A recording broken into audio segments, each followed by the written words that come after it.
네, 첫 번째 큐브의 키워드는 왜라는 키워드를 가지고 왔습니다. 지난 7월 부산에서 한 여대생이 성폭력에 저항하는 과정에서 30대 남성의 혀를 깨물어 절단한 사건이 있었는데요. 경찰이 이 여성을 불기소 의견으로 검찰에 송치했습니다. 근데 이게 정당방위냐, 과잉방위냐 이런 논란이 있어서요. 이 사건 좀 들여다보도록 하겠습니다. 오늘은 손정혜 변호사와 함께하도록 하겠습니다. 어서 오십시오. 안녕하세요. 예, 이 부산에서 7월에 있었던 일이라고 하는데 이게 자세하게 어떤 사건이었어요? 일단은 초면인 상태였고요. 만취한 상태에서 여대생에게 접근을 해서 이 산길로 데려가서 강제적으로 이제 성폭력을 시도하다가 이 만취 상태의 여대생이 저항을 했으나 멈추지 않아서 여대생이 이제 혀를 깨무는 일이 발생을 했고, 이 사건 이후에 이제 양쪽에서 여성은 이제 성범죄 피해자이기 때문에 강간상해죄로 고소장을 냈고, 남성 같은 경우는 오히려 나도 상해를 입었다. 그런데 굉장히 중대한 상해이기 때문에 중상해 피해를 입었다라고 또 고소장을 내서 양쪽 다 범죄 수사를 받았다는 것이고요.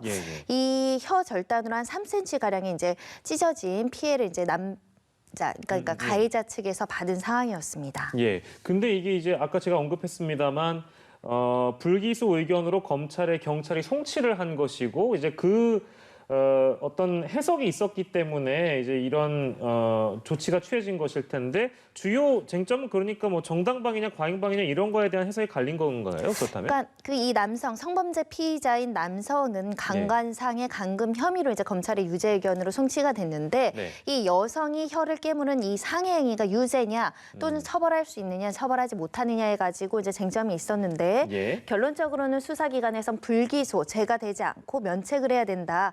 이런 결론을 내린 것인데요. 일단 결론은 정당방위로는 인정하기 어렵다라는 겁니다. 정당방위라는 것은 현재의 부당한 침해에 대해서 대응해야 되고 상당성이 인정해야 되는데 그 상당성은 초과를 해서 정당방위로는 인정할 수 없지만 정당방위는 위법성이 아예 없는 것이고 과잉방위는 나를 방해하기 위한 행동이긴 하는데 그 범위를 총화해서 과잉해서 한 과잉방위이기 때문에 이 자체는 위법성이 전혀 없다라고 평가되진 않고 위법성은 있지만 책임을 감면하거나 면제할 수 있다. 이렇게 형법에 규정되어 있거든요. 그러니까 위법하긴 하지만 책임을 좀 면해주겠어라는 게 과잉방위입니다.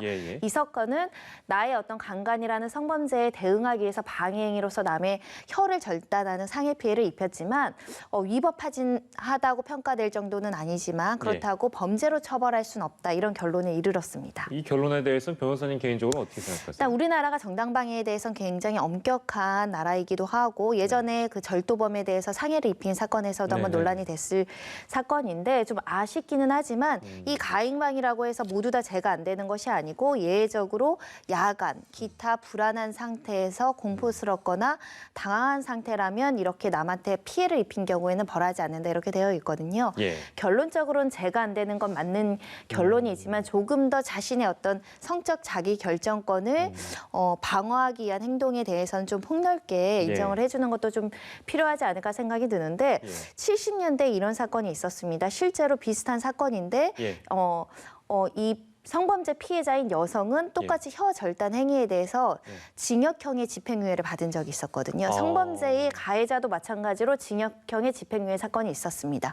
그로부터 수십 년이 지나서 죄가 안 된다 이렇게 판단한 것은 피해자를 보호하는 측면에서는 조금 더 나아간 판결이긴 하지만 이게 만약에 미국에서 발생했다라고 한다면 정당방위가 당연히 인정되는 사건이라는 점에 있어서는 피해자의 어떤 보호권에 대해서의 좀 연구나 판례 축적은 조금 더 필요한 상황이 아닐까 생각이 들고요. 하지만 가잉방위로서 아예 면책을 하는 또 유의미한 판결이기도 합니다. 온라인에서 엄청 그 갑론을박이 많은 그런 사건이었습니다. 일각에서는 이제 정당방위가 아닌 과잉방위로의 어떤 판단을 좀 아쉽다 이런 목소리도 있는데요. 첫 번째 사건으로 저희가 만나봤고요.